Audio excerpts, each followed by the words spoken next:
Downtime in the desert. And they have a phrase for it here, waiting for Tony Blair. The commander of American forces said today they are ready for battle. One reason for waiting is to see if Britain, their main ally, can find further international support. Just having the British soldiers out here, that's a good show of support right there. And I believe President Bush is trying to show him the support by allowing for some time. Another reason for a short delay, the dust storms that roll across the desert. Tank columns have at times simply disappeared in clouds of sand. The commander of these troops, who are likely to be some of the first into Iraq, has acknowledged weather may also be a factor in the timing.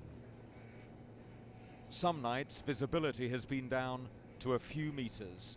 These sandstorms are blowing through here every few days. It's often said how difficult it is to fight during the heat of summer, but ask any of the frontline troops here and they'll talk about the difficulty of operating in these harsh desert storms. Some movement of troops and supplies has had to be stopped. It gets to the point where you can't see, where we have to stop all vehicle movement for the fact of the safety. For the American tank crews, there are now no more live fire exercises. The training is over. The dust storms are due to last a few days more. When they clear, American commanders will want to take advantage of calmer conditions expected next week. And one message they are sending Washington: you can't keep this many troops out here in the desert much longer. Gavin Hewitt, BBC News, Kuwait. The expectation here is of war within days. But this is a time of waiting, just waiting for news. A few days ago, the American troops were issued with the ammunition for battle. Then it was withdrawn, and the troops felt stood down. With the Americans, there is already an issue of how to fill the time.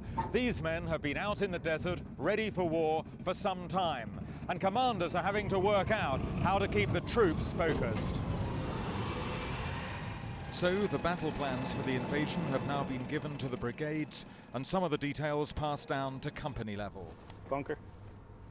Today, on the desert floor, Bravo Company was rehearsing one part of the move into Iraq. Assembled here are a large number of rocket launchers with missiles. And one difficult judgment is how much force to use against an enemy that may wish to surrender. Also being worked on, plans to protect Iraqi civilians. We have loudspeakers.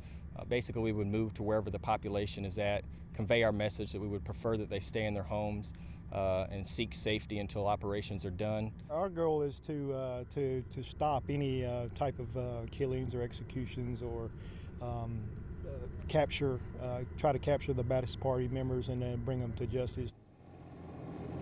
250,000 troops are now ready for war. These were British tanks today, passing by the American front lines, returning to base. Many commanders are aware that this force will have to be used with restraint to convince the world it is a just war. Gavin Hewitt, BBC News, Kuwait.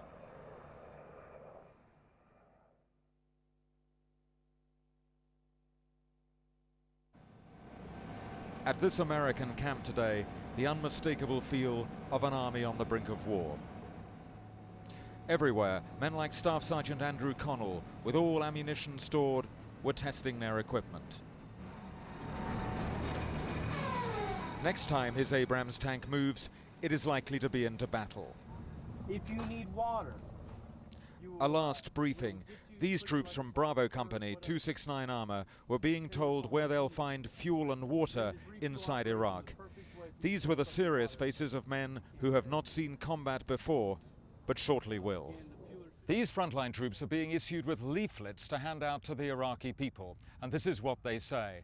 People of Iraq, do not travel to work, do not travel at night. You could be mistaken for a military vehicle. Do not allow your children to play outside. What the military wants is for the Iraqi people to go home and stay home. We will be traveling with Bravo Company, and today they put thermal strips on our vehicle to protect us from friendly fire. More attack helicopters were arriving by the hour, and we saw and heard intense air activity over southern Iraq.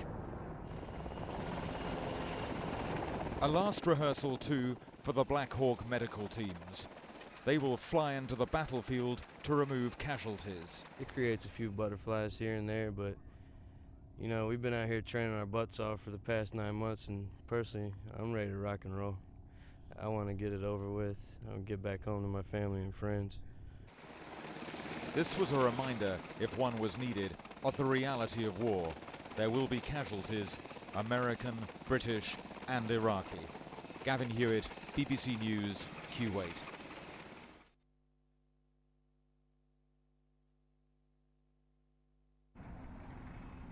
In Kuwait's western desert, war now seems very close. These Americans of the 3rd Infantry Division are likely to be some of the first to enter Iraq. They are spread out across the desert, positioned for the push forward, ammunition packed. On display here, the awesome might of the world's only superpower, and yet the Americans don't like the suggestion that British troops might not actually fight beside them. Britain's a big ally. It would, I don't think it would go over too great to not do it without them, at least politically. I know we can do it, but we'd like to have them there. You'd prefer to have the British alongside if you could? If we could, yeah, why not? I don't see a problem. But I think we can do it. We can do it by ourselves if we have to. Commanders here share that view. They can do it alone. Only the threat of chemical, biological weapons really concerns them, and today they were continuing to practice how to decontaminate their units. With this frontline division, there's no doubt what the imperative will be, and that is speed. They want a quick war with almost no stopping. And if this unit does cross the border, they'll be carrying an incredible 1.5 million gallons of fuel. So vast resources are being deployed here with the aim of producing a lightning mobile campaign that overthrows Saddam Hussein in days. The Americans see that as the best way of limiting opposition to the war. Gavin Hewitt, BBC News, Kuwait.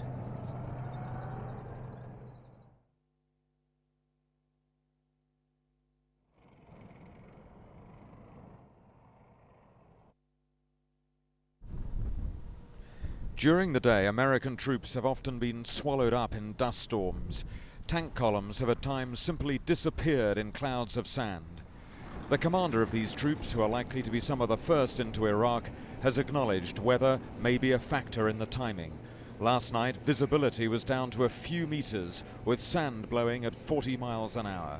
It's been like this for almost 24 hours, and these sandstorms are blowing through here every few days. It's often said how difficult it is to fight during the heat of summer, but ask any of the frontline troops here and they'll talk about the difficulty of operating in these harsh desert storms.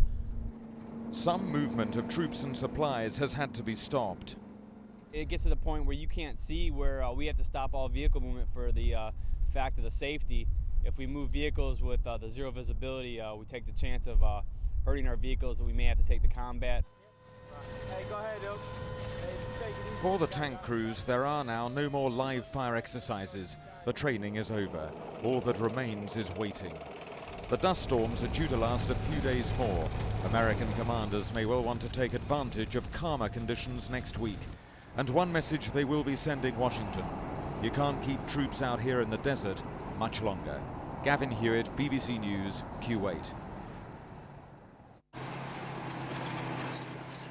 Today they were breaking down this American military camp, flattening the sand berms in preparation for the move into Iraq. What wasn't needed for the campaign ahead was being burnt and buried in vast pits.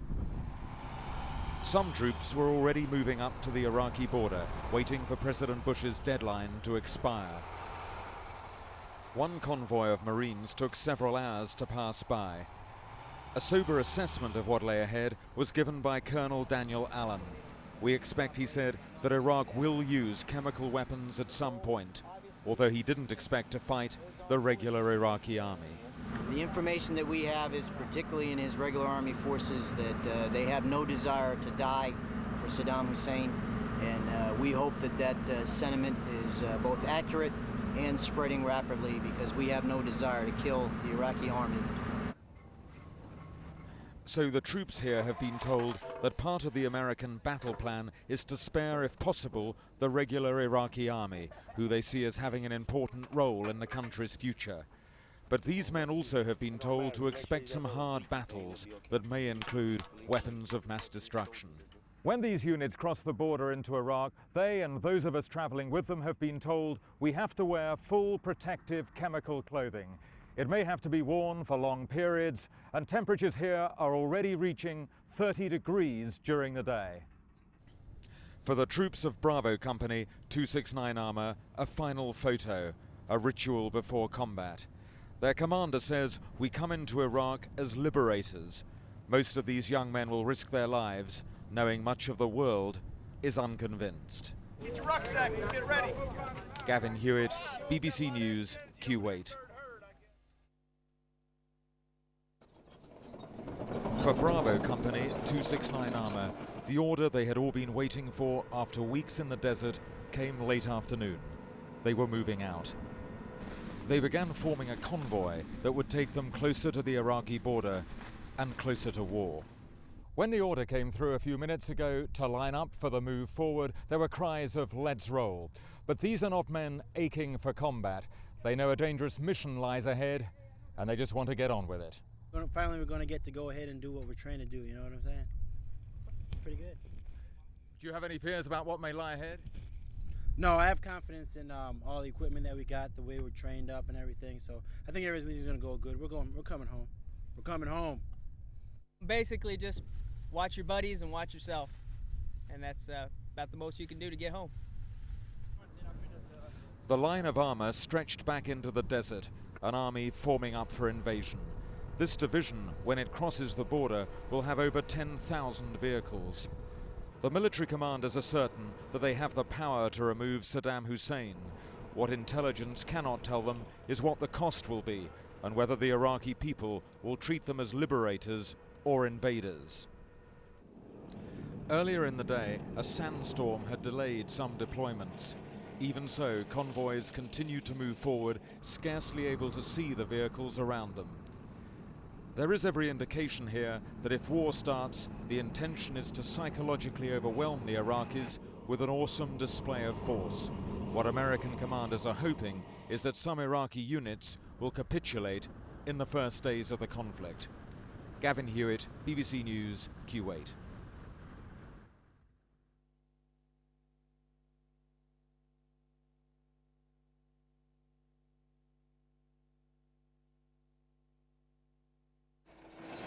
Late afternoon, and the long line of American armor waiting close to the Iraqi border began to disperse into the desert. After the missile attacks on Kuwait, the Americans wanted to make their forces less vulnerable. Just 2 hours after the Iraqi missile strike, all the American forces near the Iraqi border and those of us traveling with them have been ordered to wear these chemical suits. We have to wear them when we sleep and during the day for the foreseeable future, even though the temperatures often rise to over 30 degrees. So all the troops of Bravo Company 269 Armour began putting on their chemical suits. This is how they will fight the war until the threat of chemical weapons has passed. It's not too bad. It's a little cooler than their old suit that we had. It's a lot better, thinner made, more durable. How do you feel about the fact that the Iraqis today fired some Scud missiles?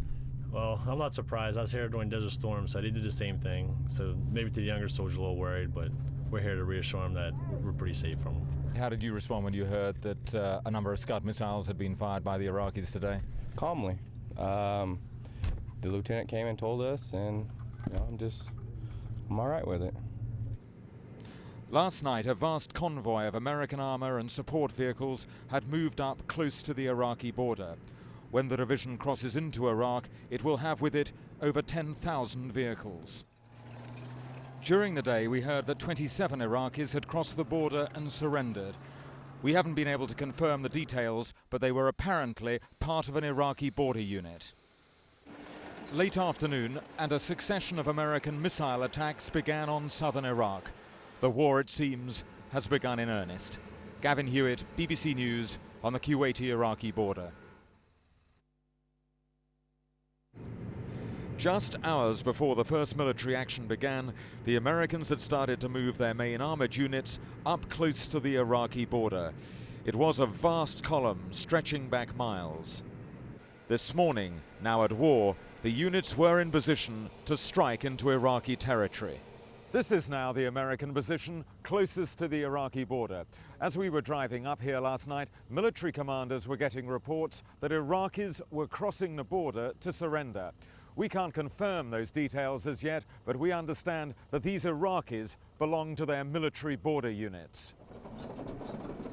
For Bravo Company, 269 Armour, the move to war ends weeks of waiting. A common phrase heard here is that the route home lies via Baghdad.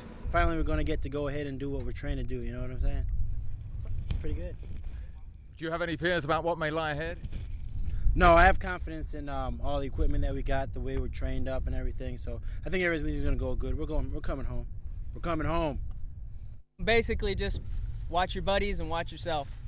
And that's about the most you can do to get home. In these early stages of the campaign, military commanders will rely heavily on what they call PSYOPs, psychological operations.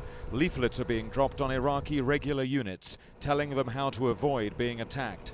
They're being advised how to position their armor to indicate that they don't want to resist American and British forces. So far, day one of this conflict, yesterday's sandstorms which delayed deployments haven't yet returned, and most American units are now ready for a ground war whenever that decision is taken. Gavin Hewitt, BBC News, on the Kuwaiti Iraqi border. Thursday night, less than 24 hours after the first airstrike, the ground war had started with a bombardment of southern Iraq with missiles and rockets. Units from the American 3rd Infantry Division began moving towards the Iraqi border. And at 4:30 in the morning, Bravo Company 269 Armour crossed into the border zone. It's just gone 4 in the morning, and first steps inside what is intended to be a liberated Iraq. But you can see from the tanks, everyone here is still very, very cautious. As we moved into Iraq, we glimpsed a huge defensive trench. Then the drive north began, passing many vehicles destroyed during the last Gulf War. This time Saddam Hussein would not commit his forces to the desert. For hours we encountered no more than a large camel train that slowed down the Abrams tanks. Then the brigade fanned out to form a column 4 kilometers wide. For 10 hours, American armor charged across the desert. This was hard, relentless driving, taking the column 120 miles deep inside Iraq. Never has a mechanized force moved so fast and so far with the least amount of interferences what we experienced. And was one of the purposes of that to arrive in this area with an element of surprise? Yes, sir, I believe it was. It definitely, I've said it before, but the shock effect of mechanized forces, I think we definitely achieved surprise, we achieved shock. Mid-afternoon Friday, we were crossing the Basra-Baghdad highway. Shortly after, battle began with the Iraqi 11th Infantry Division. Salvos of rockets arced towards the city of Nasiriyah. Tanks began moving down the highway, but despite repeated attacks by American artillery, the Iraqis resisted. During the night, Bravo Company broke off to attack the huge former airbase of Talil. Before moving forward, the company commander called in airstrikes. At first light this morning, the troops entered the base. There were skirmishes, but most of the Iraqis had faded into the night. There hasn't been a large capitulation. It's been small pockets of fighting that are dealt with quickly and efficiently. The airbase had a large number of bunkers, all of which had to be searched. Tanks fired at some of them. It was thought that this might be a hiding place for weapons of mass destruction, but nothing was found here. This morning, tank busters were brought in to destroy some of the nearby Iraqi forces.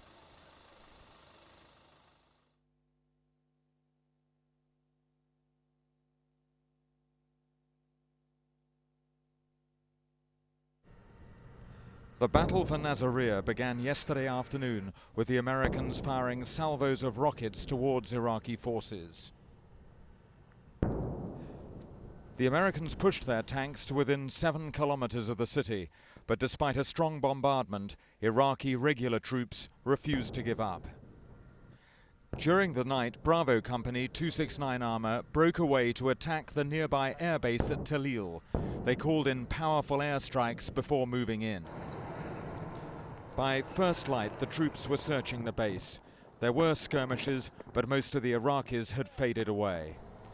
The airbase was a warren of bunkers, and tanks were used to open sealed doors. It was thought that this might be a hiding place for weapons of mass destruction, but nothing was found here. This morning, the battle around Nasiriyah was rejoined with tank busters being used to attack Iraqi armor. There hasn't been a large capitulation. It's been small pockets of fighting that are dealt with quickly and efficiently. Today, American troops were able to secure the vital bridges across the Euphrates. Here on the outskirts of Nasiriyah, American forces have parked their tanks right in front of an image of Saddam Hussein. They are still meeting some resistance from Iraqi forces, but they expect to have the city under total control within 24 hours. The Americans insist they are meeting their targets. That is mainly due to the speed of their initial advance from Kuwait. For 10 hours, parts of the 3rd Infantry Brigade had charged across the desert in a formation 4 kilometers wide. This was hard, relentless driving, taking the column 120 miles deep inside Iraq. Never has a mechanized force moved so fast and so far. Speed matters, and the Americans are determined to finish this controversial war next week. Gavin Hewitt, BBC News, Nasiriyah, Iraq.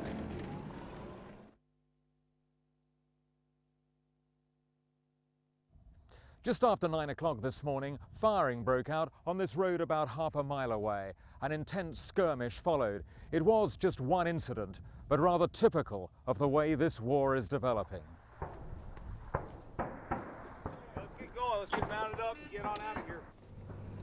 Bravo Company 269 Armour headed towards the city of Al-Samawa. In the distance, fires were burning, and beneath the sound of the tank tracks, we could hear heavy exchanges of fire. As the unit entered the city, a vehicle was burning. And beside the road, an abandoned car with bullet holes. Other vehicles had clearly been hit. The tanks began firing at Iraqi positions. About 1,000 Fedayeen, Saddam's militia, were thought to be in the city. They returned fire, but for them this is now a hit-and-run war, determined to disrupt American convoys using the nearby highway. At the rail yard, American forces destroyed a tank and some pieces of artillery. Some Iraqis were on the streets. Most stayed behind the walls of their houses. And when people tried to leave this factory, 2 rounds were fired to keep them inside. The Iraqis were pushed back, but not defeated. Neither was the city taken. Later we saw airborne troops being flown towards Baghdad, and that remained the priority for the Americans, taking the capital first. The company returned here to the edge of the city. What we're not hearing from in all of this is ordinary Iraqi people and what they make of the war intended to liberate them. Gavin Hewitt, BBC News, Al-Samawa, Iraq.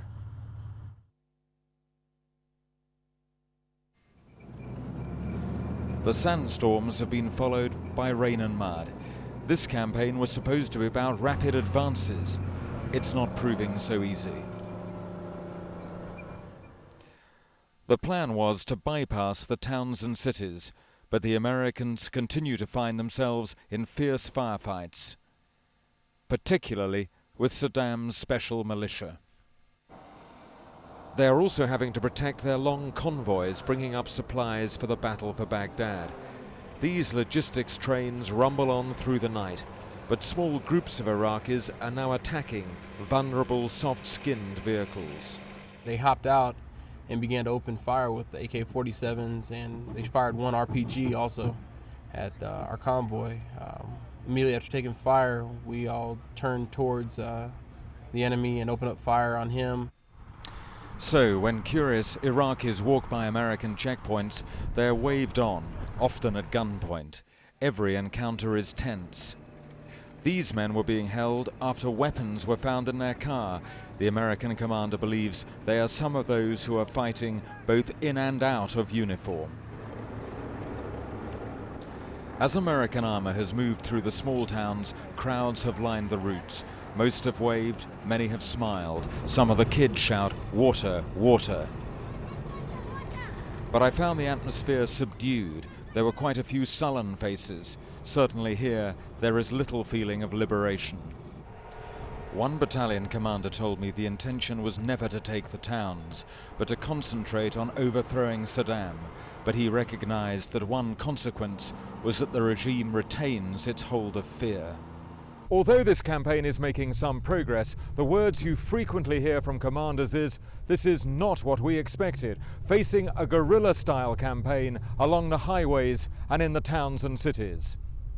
Gavin Hewitt, BBC News in central Iraq.